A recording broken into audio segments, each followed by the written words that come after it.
Hi, second grade. It's Mrs. Cupid. I hope you guys are all having a great day today. It is Wednesday, April 22nd, 2020. So the last time we were together, we were reading chapter 3. And that last paragraph, before we get to chapter 4, I'm just going to reread for you. It says here, goodbye, Claire called to the baker in the kitchen. I hope you feel better soon. She grabbed her bottle of Ghosts and left the bakery. She walked Grandmom and Grandpa back to Valley View. Then she took everyone else back to the library. So that's where we ended with chapter 3. And now we're ready for chapter 4.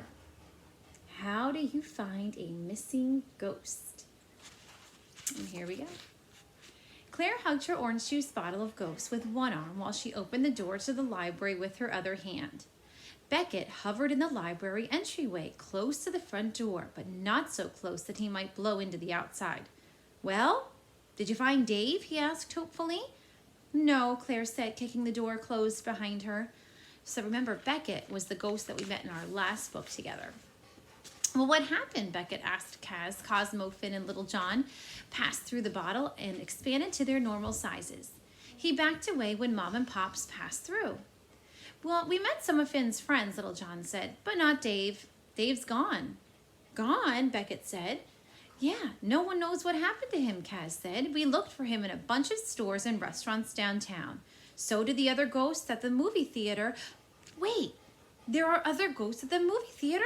Beckett said, scratching his head. Well, yeah, Finn said. Jesse, Conrad, George, and Dave. Well, Dave used to be there, but I just don't know what could have happened to him. Well, it's a mystery, all right, Little John said.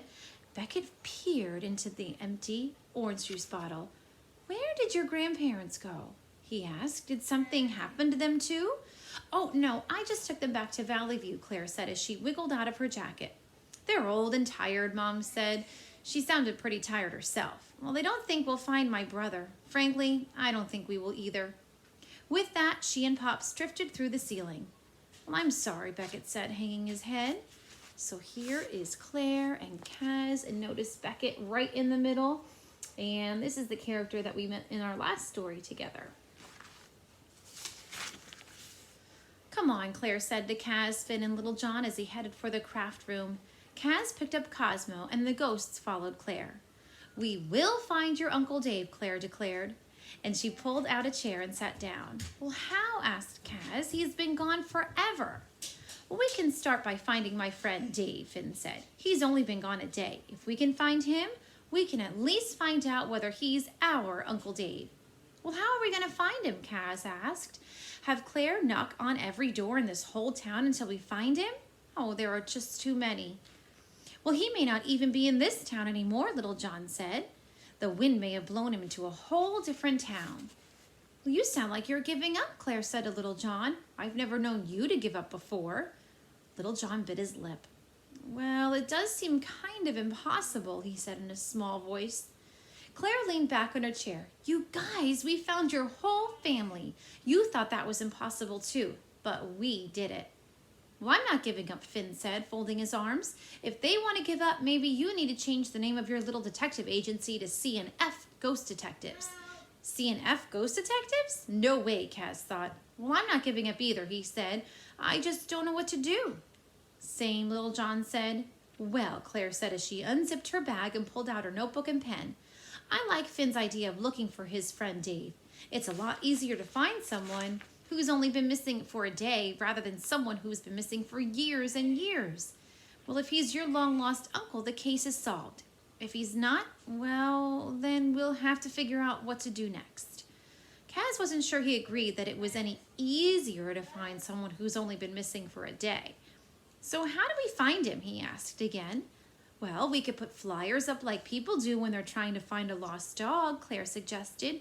Woof, woof, Cosmo barked when he heard the word dog.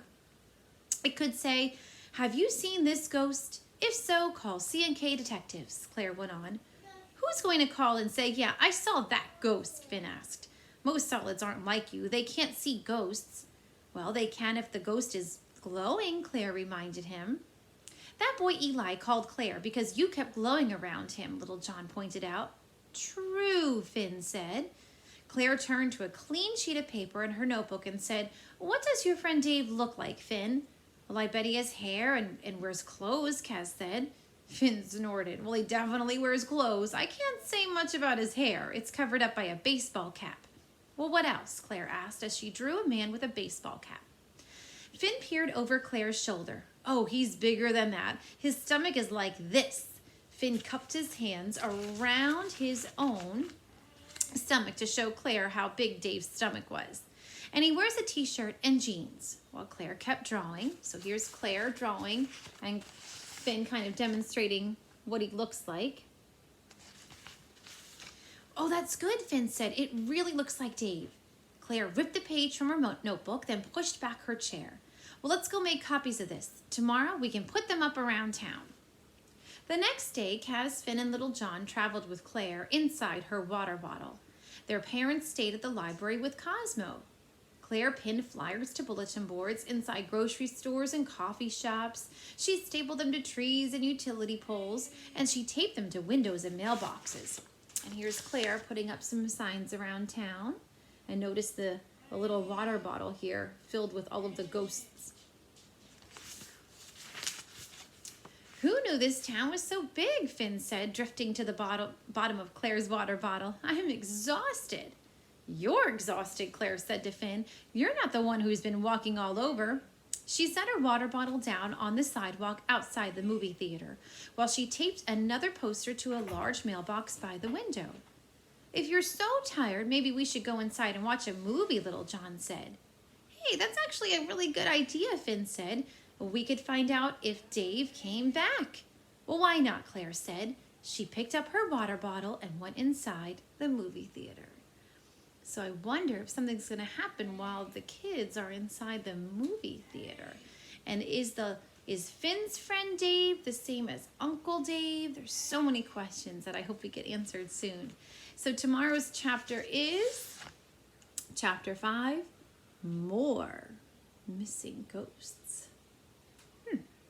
What would you guys do if you saw a ghost? I don't know. That'd be pretty cool if they look like these kids though, huh? So again, here's a picture of Finn. That'd be pretty cool. And notice when they're drawn, I know it's black and white, but the ghost of Finn is a little bit lightly drawn. And here's Claire, who is a solid, so she's much darker. So that's a good way to tell the difference in our story here. It's easy on the front to tell because Kaz definitely looks like a ghost here, doesn't he? With the coloring. But when it's black and white, the ghost here is just colored a little bit differently.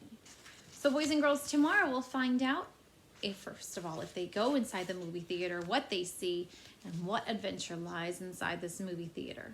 So I hope you guys have a great night, and I hope to see you again tomorrow. All right, have a good night, guys. Bye.